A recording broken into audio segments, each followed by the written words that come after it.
Saya tak tengok reason tu. Pasal kita dalam fiqh ni kadang-kadang ada pendetilan dia kena semak macam-macam benda lah. Memang kadang-kadang ada yang dia tak ada dalam hadis, tapi berdasarkan kajian ulama, pemerhatian, dia tengok adat istiqra'. Istilah istiqra' ni maksudnya tengok kebiasaan. Biasa macam mana, yang tu yang menyebabkan salah satu sebab yang jadi sumber hukum yang ulama kita ambil keputusan dia begini.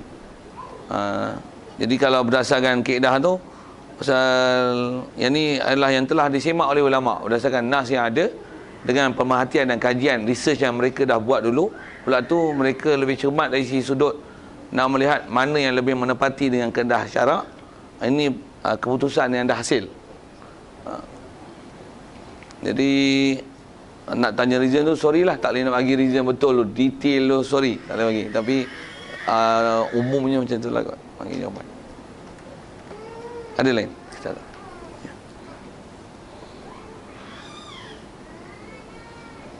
Ada soalan, apa beza nifas dan wiladah? Ingatkan nota, suruh teruskan lagi sampai pukul 12, jangan nanti. Okey. Apa beza antara nifas dan wiladah? Bagus soalan tu, pasal memang selalu bab ni orang keliru sikit. Selalu faham macam mana, nifas ialah darah kan, yang keluar selepas bersalin. Wiladah apa? Wiladah darah yang keluar semasa bersalin. Tak betul. Tak betul. Ada salah sikit lah situ. Pasal wiladah ni bukan darah. Wiladah adalah bersalin. Bersalin itu adalah wiladah. Bukan wiladah tu darah. Okay? Kalau tengok bahasa Arab sikit, wiladah ni daripada perkataan walada, lam yalid walam yulad, walid. Yes, that's right. Okay, walid maksudnya father, daddy, walid. Maksudnya daripada perkataan walada, dia panggil walid pasal orang yang beranak kan. Jadi father, asal bahasa Arab daripada walada. Jadi walada maksudnya beranak, walada yalidu, wiladah maksudnya beranak, bersalin. Jadi wiladah bukan darah. Macam tu kalau disebut mandi wiladah, apa maksudnya? Mandi sebab bersalin, bukan mandi sebab keluar darah masa bersalin. No. Bahkan tengok, kalau saya soal ini tengok, rasa boleh jawab. Darah yang keluar masa bersalin, darah apa? Nifas? Tak. Darah nifas mesti darah yang keluar selepas keluar kandungan. Lepas bersalin maksudnya keluar kandungan, keseluruhan kandungan keluar, barulah dipanggil nifas. Jadi masa duduk bersalin, in proses. Darah apa? Haid jika cukup isyarat 24 jam itu. Jadi darah yang keluar semasa bersalin, maksudnya in proses, masih hukum haid. Sama. Maksudnya katalah nak buat misalkan nak buat, ya, sekalipun istilahnya wiladah itu hukum dia, pasal hukum keluar ikut tingkap. Kalau dalam fiqhnya, pasal bayi adalah mesti proses mani kan, maksudnya proses persenyawaan, cuma dia persenyawaan dalam lah kan, proses yang sebut. Jadi semestinya bila keluar baby, maksudnya ada proses keluar mani. Satu, walaupun keluar ikut tingkap, istilahnya keluar mani, cuma dia keluar bukan jalan yang beradat. Kalau ikut kaedah kita belajar dalam bab hadas besar, keluar mani kan salah satu sebab hadas yang menyebabkan mandi. Dan dalam fiqah pun sama ada keluar mengikut jalan yang beradat ataupun tak beradat. Sebagai contoh tak beradat tu, misalnya katalah seorang lelaki aksiden, tengok-tengok ada pecah bahagian pinggang dan sebagainya, tengok keluar mani di situ. Macam mana proses, jangan tanya saya. Okay. Pasal dia mesti ada tempat proses mani di situ kan. Keluar dan ada tanda-tanda yang pecah tu adalah istilahnya tempat proses mani dia. Jadi istilahnya ada keluar mani, tapi bukan keluar ikut kemeluan, tapi keluar menyalahi adat. Jadi kalau wanita biasanya kalau kata keluar mani pun apa nak sebut, jadi keluar pasal tempat biasa keluar lah. Yang ni dia bukan keluar tu, tapi keluar melalui pembedahan, melalui ikut tingkap. Jadi istilahnya tetap ada hukum keluar mani, dan keluar mani adalah hukum beranak. Beranak tu adalah salah satu sebab hadas besar.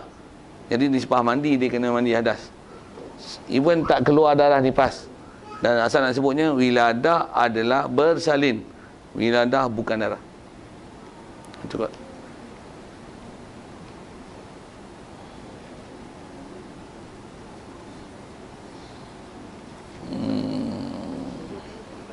Okey, macam inilah. Ibu bersalin keluar darah 15 hari selepas bersalin.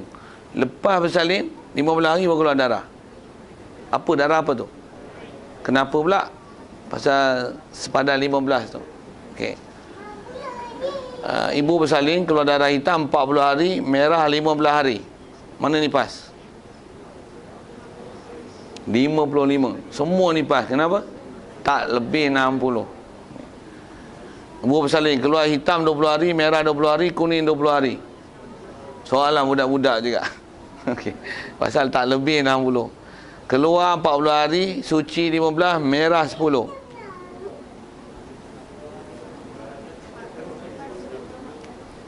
40 nifas, 10 haid. Ya.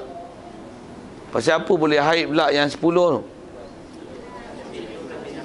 Kerana antara nifas yang dah berhenti dengan darah yang keluar selepas tu diselangi 15. Kalau selang 15 memang surely dia ialah haid. Sekalipun dalam tempoh 60. Sekalipun dalam tempoh 60. Kan 40 campur 15 tu baru 55.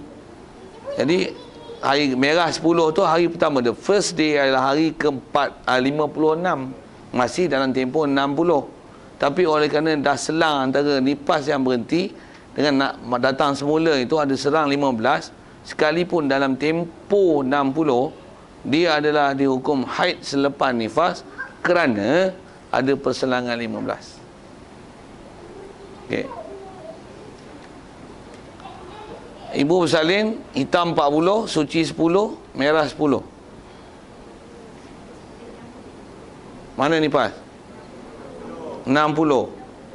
Bukan merah 10 tu hukum haid. Kenapa? Tak cukup pasal suci dia bawa 10. Itu boleh hukum semua je. Pasal apa semua boleh hukum haid? Hukum nifas? Pasal 60. Total masih 60. Tak lajak lagi 60. Okey. Suci antara haid nifas ada sebut tadi. Macam mana pun sikit masalah. Ini pun dah bagi contoh tadi. 8 pagi bersalin, 8 malam. Mana haid? Tak ada haid. Untuk 8 pagi zuhur semayang tinggal, asar semayang tinggal, maghrib tinggal. Nanti lepas suci wajib kotor. Pasal ternyata darah yang keluar adalah tak dihukum haid. Tapi nak semayang masa tu pun susah juga kan. Asyik baik keluar darah. Okay. Ibu hamil keluar darah pukul 8 pagi, bersalin esok pukul 10. Haid. Darah itu ialah haid. Fokus nak tanya tu ialah darah yang keluar tu. Adakah haid atau tidak? Ya, haid. Jadi lepas bersalin esok tak payah kodor apa-apalah yang pranatal tu. Darah yang keluar pranatal tu. Begitu juga suci antara haid ni pun sikit masalah. Ibu bersalin hitam 60, suci sehari, lepas tu merah 10. 60 tu nifas kan? 10 hari ialah haid selepas nifas. Serang sehari je boleh ke? Mengapa?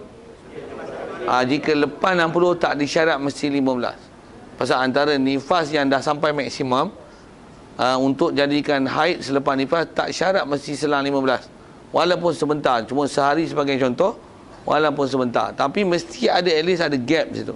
Kalau continuously darah tu keluar, dia akan jadi istihadah. Okay. Ibu bersalin hitam 60, suci 1 jam saja. Lepas tu katalah bersalin, waktu bersalin dalam surat bandak pun dah ditulis kan. Kalau kata pagi 5.45, pasal bersalin je mesti tengok. Betul kan? Macam tu kan prosedur perubatan macam tu kan. Dia mesti tengok jam. Okey. Kalau ada punch card macam tu. Dia tarik. Okay. Ada punch card pula lah. Okey, pasal nak tengok jam tu dia akan dicatat di surat beranak. Jadi 60 hari dia akan tengok waktu tu lah, waktu bersalin dia. Jadi kira 60 berdasarkan waktu tu. Katalah 5.45 pagi pun 60 tu 5.45 juga. 5.45 betul. 6.40 berhenti. 6.45 keluar pula. Itu adalah haid selepas nifas. Okay. Dan memang masa dia ialah istilah bahasa Arab yang dipanggil tahdid. Masa dia tepat. Tepat. Istilah tahdid ni maksudnya syak. Tahdid antara hadid, syak, tajam. Syak mah. Ibu bersalin keluar darah hitam 40 hari, suci 16, merah 10. 40 adalah nifas, merah, haid. Kerana ada suci. Okey, insya-Allah kita continue sambung nanti istiadah pula. Kita tangguh dulu. Macam mana pun soalan kalau ada sekitar kita telah selesaikan haid dan nifas tu, istiadah kita tengok nanti akan datang lah. Kita tangguh sebentar. Ya. Mana soal?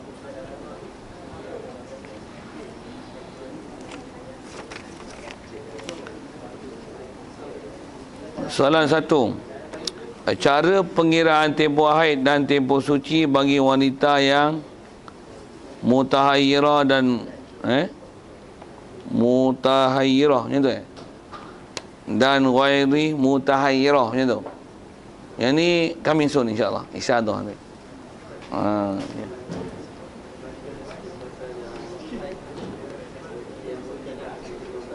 Oh, nanti coming soon. Soalan 2. Bagi wanita yang menghafal Al-Quran. Oh, okey. Jika tiba waktu untuk tasbih Quran, waktu itu adalah waktu haidnya. Dari sisi hukum dan keadaan wanita tersebut, macam mana ya? Okay. Mohon pencerahan antara wanita yang hafal Al-Quran, begitu juga ada haid. Bagus soalan ni. Dan persoalan ni yang saya sebut di awal tadi, yang zaman ni ada, saya nak gunakan bahasa fatwa ke pendapat, bukan fatwa dia pendapat. Kalau bukan fatwa, pasal fatwa ni benda-benda hukum yang dikeluar oleh ulama yang memang ada autoriti untuk keluar fatwa, baru dipanggil fatwa. Macam pendapat yang doktor bagi pendapat yang dia ialah doktor dan memang dia ada autoriti sebagai doktor untuk keluar pendapat, baru panggil pendapat doktor. Kalau dia bukan doktor, dia doktor bawah jambatan yang dia keluarkan pendapat, tu get out lah. Banyak yang itu kan, ustaz yang bukan ustaz yang tak layak keluar, autoriti, ada autoriti ulama untuk keluar fatwa, tapi keluar fatwa, tu masalah dia. Yang tu yang saya disebut di awal tadi. Jadi atas soalan ni, kalau saya tanya yang common knowledge pun rasa boleh jawab. Kita belajar daripada kecil dulu. Orang perempuan boleh baca Quran tak? Tak boleh. Masa haid lah, masa haid. Soalan tu masa haid lah. Masa haid boleh baca Quran? Tak boleh. Untuk adakah bila dah hafal Quran boleh baca pula? Macam tu kan? Tak tahu. Tu nak tahu tu kan? Tak boleh. Tak boleh. Ini adalah peraturan yang istilahnya common knowledge. Yang mengikut kaedah kita Syafi'i, dan sepanjang saya dah semak daripada mazhab lain yang pada Syafi'i, Hanafi, Maliki, Hanbali, memang tak boleh baca. Atas kata baca berlafaz dengan mulut, sekalipun atas istilahnya tasmi'. Tasmi' maksudnya apa yang dihafal hari itu, dia nak perdengarkan apa yang telah dihafal, ataupun apa istilahnya mengulang apa yang telah dihafal. Mengulang pun istilahnya masih membaca Quran jika dia melafazkan di mulut. Itu pun adalah haram, pasal memang peraturannya tidak boleh membaca apa-apa yang nama Quran atas qasad Quran. Membaca Quran di atas asal qasad Quran. Sikit lagi atas penjelasan tu. Membaca Quran atas qasad Quran dan dia ayat Quran, itu adalah haram. Adapun membaca ayat Quran yang dia dah tak rasa Quran disebabkan dah jadi doa, kebiasaan, ataupun lafaz-lafaz yang dia biasa pakai itu ialah lafaz yang orang kata dah jadi amalan harian. Misalnya azan, Allahu Akbar. Jawab apa? Orang haid boleh tak Allahu Akbar? Ada tak dalam Quran Allahu Akbar? Ada. Asyhadu an la ilaha illallah ada dalam Quran. La ilaha illallah ada dalam Quran. Muhammadur Rasulullah ada dalam Quran. Ada. Cuma hayya ala solah tak ada lah. Hayya ala falah tak ada. Macam mana pun subhanallah ada dalam Quran tak? Alhamdulillah ada. Allahu Akbar ada. Orang mati inna lillahi wa inna ilaihi raji'un ada dalam Quran. Ada. Naik kenderaan subhanallazi sakhkhara lana hadza ada dalam Quran. Dia istilah dalam tersebut ulama, mana-mana yang dia expression yang dah jadi benda yang bacaan dah tak rasa Quran. Kita tak feeling Quran pun. Nak makan nasi, masa haid baca bismillah tak? You all baca tak? Oh, you all baca tak? Oh, you all tu yang perempuan lah masa haid lah. Baca tak? Ada tak rasa masa baca bismillah tu, baca yang Quran ni, ada tak? Oh, tak rasa apa-apa pun, tak feeling pun macam tu. Tapi bila A'udzubillah, betul kita akan rasa Quran tu. Jadi di atas kaedah itu, mana-mana yang kita akan rasa dia Quran, tak boleh baca. Okey?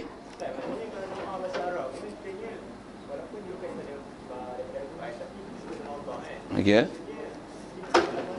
Tambah kita orang Melayu, kita tak sebut Arab. Itu yang janji lebih-lebih lagi isu macam ni. Orang Arab yang memang cakap Arab. Dan memang antara sebutan Arabik dia, tak dapat tidak, mesti ada wording Arab kan. Jadi ada vocab Arab, word Arab. Jadi dia susun pun kerana ikut format yang format Quran kan. Word pun word Quran. Jadi macam mana tu?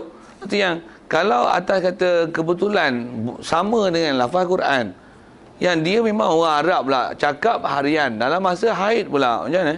Tolong jawab boleh tak? Boleh baca tak tu? Boleh sebut tak tu? Pasal apa? Pasal itu bahasa harian dia. Dia pun tak feeling baca Quran ni, baca Quran ni. Dia tak rasa macam tu. Yang tu memang dia boleh baca tanpa khilaf ulama. Ada pun memang memang baca pun dengan peraturan Quran, dan memang lepas Quran tengah haid baca macam ni. Tabarakalladzi biyadihil mulku wa huwa ala kulli syai'in qadir alladzi khalaqal mauta wal hayata liyabluwakum ayyukum ahsanu amala wa huwal azizul ghafur alladzi khalaqa sab'a samawati tibaqa. Dia pun baca Quran. Buat apa tu? Ulang Quran. Memang tidak boleh baca. Memang tak boleh baca. Sekalipun atas alasan tasmi'. Satu kalau tengok saya nak sebut kata ada hukum yang memang telah dipelihara oleh ulama dulu dan memang dijaga benda tu. Cuma lah ni banyak pendapat-pendapat yang dia lebih nak support kepada benda dunia lah, saya nak sebut begitu.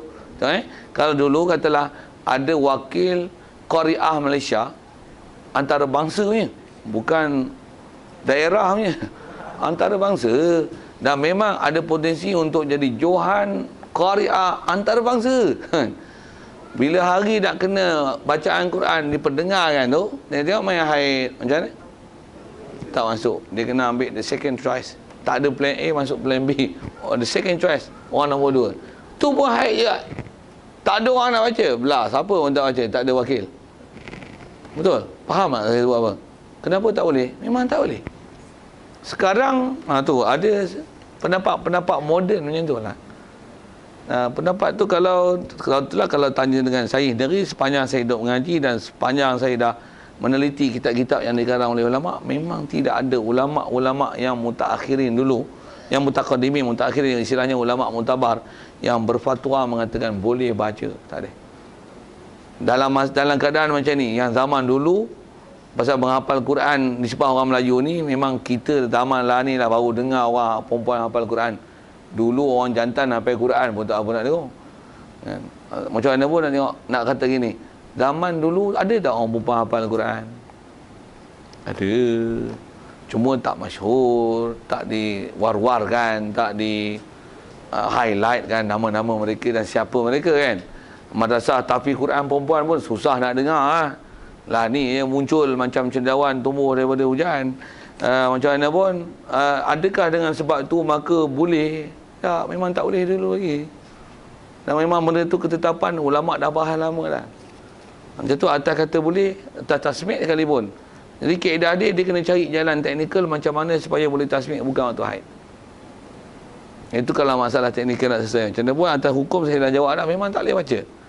Kalau nak ikut juga pendapat yang tak betul tu, sendiri tangguh lah.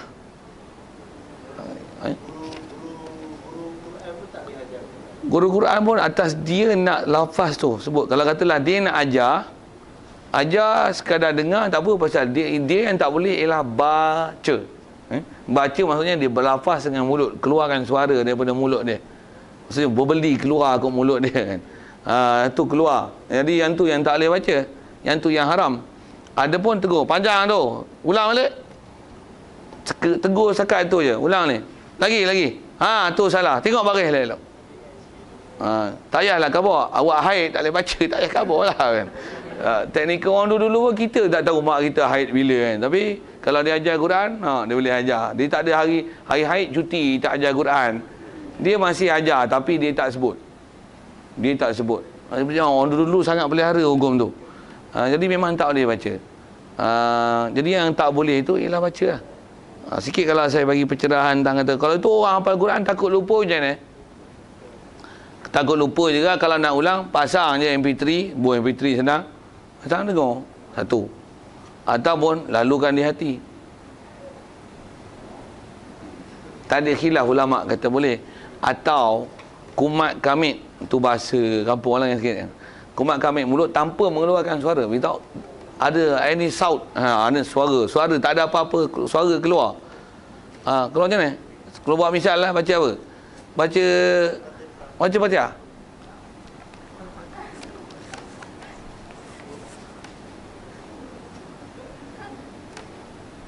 Isap tu boleh. Kalau takut nak hilang hafalan, itu ya kaedah dia. Kalau nak baca juga, jadi jangan keluar suara, tu yang tak boleh. Kalau kita pun dalam tandas katalah, orang yang wali kan kuat sangat baca Quran, zikir pun kuat, doa hati pun la ilaha illallah, la ilaha illallah. Di luar tandas tak apa, masuk dalam tandas gedi-gedi nak sebut juga mana boleh. Betul sebut macam mana? Sebut sekadar berlapah di mulut tapi tak keluar suara. Tu carry on. Tapi awak terlajak metro tu. Okay. Sikit dengan bahasa demikianlah. Jadi rasa saya jawab soalan tu. Jadi kalau pendapat zamanan ni memang ada pendapat, saya rasa bahasakan pendapat pening lah. Saya bahasakan gitu. Ada ke?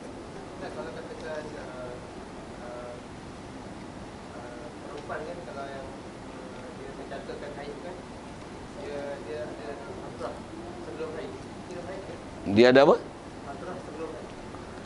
Fatrah sebelum haid. Kan dijangkakan hari Khamis. Okey. Okey. Hari Khamis tu dia cek, dia pilih tak ada haid tapi dia cek ada darah.